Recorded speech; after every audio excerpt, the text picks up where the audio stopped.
Quick news के आज के एपिसोड में आप सभी का स्वागत है। दोस्तों, आज का जो एपिसोड है, आज का जो हम कार्यक्रम करने वाले हैं, मैं मनोज भारद्वाज इसमें आप सभी का स्वागत करता हूं। आज के कार्यक्रम में आपको धार्मिक, राजनीतिक और सामाजिक सभी तरह की झलक मिलेगी। इस कार्यक्रम में स्थानीय, राज्य स्तरीय और राष्ट्रीय तीनों मुद्दों को हमने उठाया है।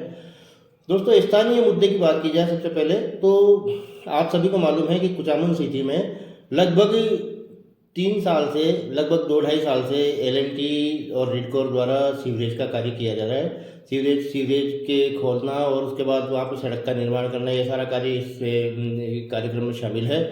तो दोस्तों, आज यही चीज़ जब बाजार में हमारा संवाददाता गया तो प्रशासन की अनदेखी, एल&टी कंपनी की लेट लतीफ़ी और ठेले वालों की हठधर्मिता का एक बहुत ही ज्वलंत उदाहरण कुचामन सिटी के सेंट्रल बैंक के पास वाली गली में देखने को मिला। दोस्तों, हुआ कुछ ऐसा कि सीवरेज का काम पिछले लगभग 10 दिन से सेंट्रल बैंक के पास वाली गली में चल रहा है और जैसा कि आप फोटो में देख सकते हैं, आपकी स्क्रीन पर फोटो मौजूद है, इसमें देख सकते हैं कि यहाँ पर ये गली धूल और कीचड़ से सनी हुई रहती है, सराबोर रहती है।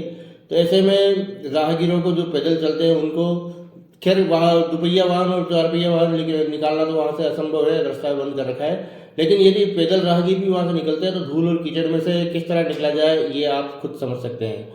और ऐसे में यदि कोई ठेले वाला जो ये चाट, पकौड़ी, पानी पताशी वगैरह बेचते हैं, वो यदि उनके बीच में आके खड़े हो जाएं तो निश्चित है कि वहाँ के राहगीरों को और वहाँ के दुकानदारों को परेशानी होना लाजमी है।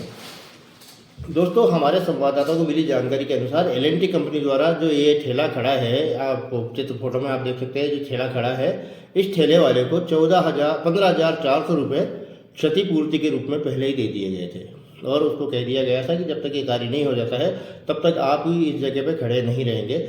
लेकिन फिर भी ये अपनी हठधर्मिता के चलते वहाँ पर खड़ा हो जाता है और पूरी ट्रैफिक को जाम कर देता है और वहाँ पे आने जाने वाले लोगों को तकलीफ का सामना करना पड़ता है।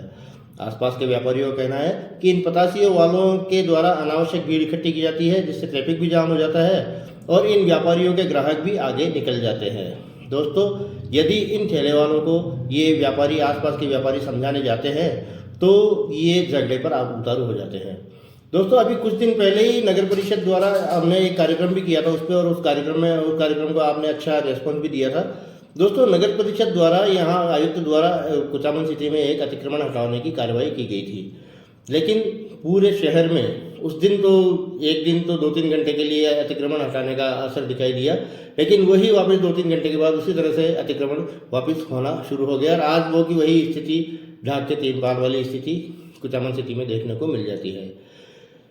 दोस्तों, यदि पूरे शहर में वैसा ही अतिक्रमण हो रहा है, इसी क्रम में सेंट्रल बैंक की गली में भी हमने पड़ताल की, यही तो चौंकाने वाली जानकारी सामने आई। वीडियो आपके सामने दोस्तों आप देख सकते हैं कि सेंट्रल बैंक की गली में इस छोर से लेकर उस छोर तक जो वहाँ के दुकानदार है, व्यापारी है, उन्होंने अपनी दुकानों के सामने काफ़ी दूर तक ही अनावश्यक अतिक्रमण कर रखा है, अस्थायी अतिक्रमण कर रखा है, जिससे कि बार बार जाम की स्थिति बन रही है और ये बड़ी दयनीय स्थिति है आने जाने वाले राहगीरों के लिए और प्रशासन इस ओर कोई ध्यान नहीं दे रहा है।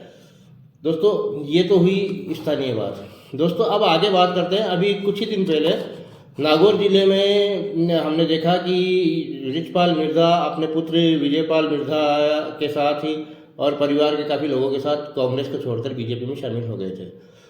दोस्तों, चुनावी मौसम है, लोकसभा चुनाव नज़दीक है, तो बड़े बड़े नेता इस पार्टी से उस पार्टी, उस पार्टी से उस पार्टी में छलांग लगाते ही रहते हैं। इसी क्रम में आज चूरू से वर्तमान जो सांसद है राहुल कस्बा, वो भाजपा छोड़कर कांग्रेस में शामिल हो गए। सोमवार को दिल्ली में कांग्रेस अध्यक्ष मल्लिकार्जुन खड़गे के निवास पर दोपहर 1:30 बजे के लगभग खड़गे ने कस्बा को दुपट्टा पहनाकर, कांग्रेस का जो तिरंगे झंडे का वाला दुपट्टा है वो पहनाकर कांग्रेस की सदस्यता दिलवाई। इस मौके पर कांग्रेस अध्यक्ष गोविंद सिंह डोटासरा और प्रतिपक्ष नेता टीकाराम जूली भी वहां पर मौजूद थे। दोस्तों, राहुल कस्बा का कहना है कि बीजेपी में रहते हुए यह महसूस किया कि बीजेपी सामंतवादी सोच को आगे बढ़ा रही है, तो ये बढ़ती जा रही है और किसान की आवाज़ को अनदेखा किया जा रहा है। अतः राहुल कस्बा कह रहे हैं कि मैंने कांग्रेस ज्वाइन की है, कांग्रेस में रहकर मैं अपने क्षेत्र के लोगों की मजबूती के लिए काम करता रहूंगा। दोस्तों, चुनावी मौसम है, लोकसभा का चुनाव सामने है, इसलिए नेताओं का इधर उधर जाना, दल बदल करना बना ही रहता है। तो इस पर कोई ज़्यादा गौर करने की ज़रूरत नहीं है। आज कल दूसरे कई नेताओं की इधर से उधर जाने की न्यूज़ आएगी, उसके बाद उधर आती रहेगी दोस्तों, जब तक लोकसभा चुनाव नहीं निपट जाते। दोस्तों इसी संबंध में जो पिछले विधानसभा चुनाव हुए थे उसमें नेता प्रतिपक्ष जो राजेंद्र राठौड़ थे वो तारानगर से चुनाव हार गए थे। राठौड़ ने इस हार को लेकर खुलकर कहा था कि जयचंदो ने उन्हें हरवाने में मुख्य भूमिका निभाई है। उनका निशाना सीधे सीधे राहुल कसबा के पर था। राठौड़ ने बीजेपी के हाईकमान को भी इसकी शिकायत की थी। दोस्तों इसके बाद हम बात करते हैं विश्व प्रसिद्ध जो धार्मिक स्थल है सीकर जिले में स्थित खाटू श्याम जी।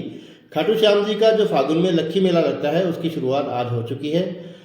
भक्त मेले में श्याम बाबा के दर्शनों के लिए खाटू नगरी में पहुंच रहे हैं। उनके हाथों में निशान है, वो नाचते गाते भजन गाते हुए चल रहे हैं और वो खाटू श्याम जी पहुंच रहे हैं। मेले में सुरक्षा व्यवस्था हेतु 5000 पुलिसकर्मियों की ड्यूटी लगाई गई है, जो कि 8-8 घंटे की 3 शिफ्टों में ड्यूटी संभाल रहे हैं। और पूरा मेला जो परिक्षेत्र है उस पर 350 हाई क्वालिटी के सीसीटीवी कैमरों द्वारा नज़र रखी जाएगी। साथ ही 16 जो उसमें ड्रोन कैमरे हैं उनसे भी पूरे मेले पर नज़र रखी जाएगी। रिंगस जो पासवर्ती निकटवर्ती शहर है रिंगस, वहाँ से सभी वाहनों को डाइवर्ट कर दिया गया है और बाकी जो रूट है उस रूट पर सिर्फ ये रास्ता सिर्फ पैदल यात्रियों के लिए ही सुरक्षित रखा गया है। दोस्तों प्रशासन की तरफ से एक नक्शा भी जारी किया गया है जिसमें यात्रियों की सुविधा को ध्यान में रखते हुए मंदिर तक पहुंचने का रास्ता, पार्किंग व्यवस्था, पेयजल व्यवस्था, होटल आदि जितनी भी जानकारियां हैं उस नक्शे में दिखाई गई है। ये मेला नेट पर भी उपलब्ध है और खाटू श्याम जी में जगह जगह ये मेला लगा हुआ, ये नक्शा लगा हुआ दिखाई देगा। इसके बाद दोस्तों एक बहुत ही महत्वपूर्ण घटनाक्रम में आज सुप्रीम कोर्ट ने एसबीआई को आदेश देते हुए चुनावी चंदे यानी इलेक्टोरल बॉन्ड की जानकारी को कल तक सार्वजनिक करने के लिए आदेशित किया है। दोस्तों याद रहे पिछले माह फरवरी 15 को यही सुनवाई सुप्रीम कोर्ट में हुई थी। सुप्रीम कोर्ट के चीफ जस्टिस डीवाई चंद्रचूड़ की अध्यक्षता में।